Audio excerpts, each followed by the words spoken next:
I had no idea there was an arcade version of Super Mario Bros. Simply called Versus Super Mario Bros. This title is part of a list of NES games that were ported to the arcades. They were designed for two-player competitive play, hence the title Versus.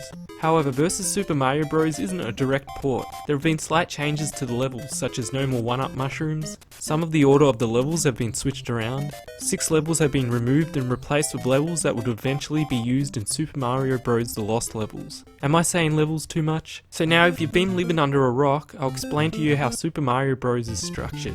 There are 8 worlds, within each world are 4 levels. The 4th level is always a Bowser's Castle stage where you face off against Bowser at the end. In Versus Super Mario Bros. You start off with 3 lives. If you collect 100 coins you get an extra life. If you lose all your lives, you go back to the first stage of whatever world you're in. For example, if you die in world 6-4, you go back to level 6-1. As long as you put a coin in the arcade machine, you have an unlimited amount of turns. Luckily you don't have to cram a quarter into your Switch, though that would be hilarious. Instead there's a button that emulates the coin credits. If you lost all your lives in the original Super Mario Bros, it would be back to the very first stage of the game, so that's nice. Exclusive to the Switch version of this game is High Score Mode and Caravan Mode. In High Score Mode, you have 1 life and you have to get as much points as possible with it. In Caravan Mode, you have 3 lives, but you have to get as much points as you can within 5 minutes. It's a nice extra, but I think that'll only be fun if you have friends to compete against. I have to say, it still amazes me how well Super Mario Bros. Holds up despite being over 33 years old. The level design for the most part is excellent. You can take multiple paths, not to the Sonic extent, but enough to give good replay value. Even having a fire plant power up can make a level feel different. They put gimmicks in a level so it doesn't become repetitive. For example, one level you could be swimming while another they have Cheep Cheeps jumping at you from underneath. Sure, level gimmicks have been hugely improved upon in future Mario games, but it's still enough. Mario controls well enough and the levels have a good flow to them. Oh, the music, what a classic. The Super Mario Bros. Theme will never get old.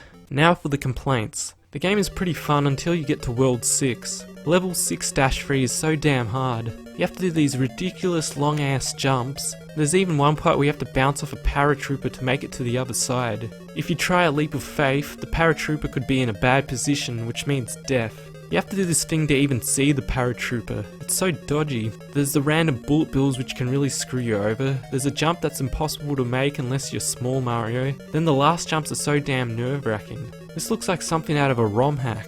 I can never consistently pass this level. It doesn't help that the level after is hard too. At this point I started using the save feature because it's just too frustrating. It will take you an eternity to pass the stages in World 6-8 if you don't save at the beginning of each level. You know those levels in Super Mario Bros. Where you have to take a certain path to complete them? Well, World 7-4 was a frustrating one. However, I was going to show you that, but when I went to record it, I passed it first try. That's rigged. My point was that by the time you start to figure it out, you run out of time and lose all your lives, which means back to World 7-1. I think that justifies using save states. There's this little change that pissed me off in the last level. They make the invisible block a little higher so you have to do this awkward run jump. I had to look at a walkthrough to figure this out. Alright, now things I don't like about Super Mario Bros. That isn't exclusive to the arcade version.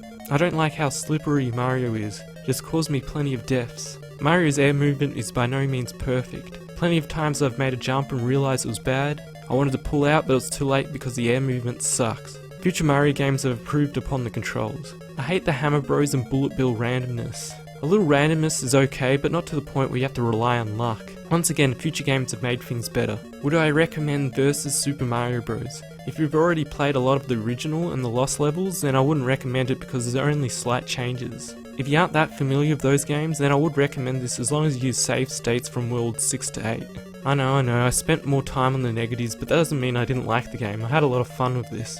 Don't forget to like, subscribe, and give me lots of money. See ya.